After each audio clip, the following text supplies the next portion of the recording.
In this guide, I'm going to show you how to fix Cash App virtual card not showing. This is Aiden from JustBoz, and before we get into this guide, make sure to like the video and subscribe to the channel with all notifications on. It really does help with the channel and it lets us know that you want more content like this, so we'd greatly appreciate it. If at any point throughout this guide you did have any questions, just ask them down in the comment section below and we can help you out further. I'm going to be doing my best to reply to every single comment down there.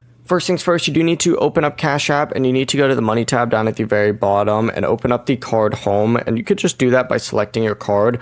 But from here, essentially what you need to do is just make sure that you have finished ordering and activating your Cash App card, because the virtual card may not appear until your identity and card setup are complete.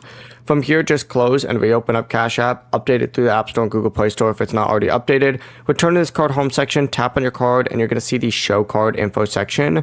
Complete the security verification to reveal your card number, your expiration date, and your CVV. If you reported your card lost or stolen, or recently ordered a replacement, or even Cash App restricted the card, the old virtual card details may no longer appear. And if it's still missing, you need to tap your profile icon up at the very top, scroll all the way down, select support, and eligible users normally will receive access to a virtual card after completing the Cash App card setup. So if you're not getting it, contact support. Before you do leave, make sure to like the video and subscribe to the channel with all notifications on. It really does help with the channel and it lets us know that you want more content like this. We'd greatly appreciate it. And if at any point throughout this guide you did have any questions, just ask them down in the comment section below and we can help you out further. I'm going to be doing my best to reply to every single comment down there. Peace.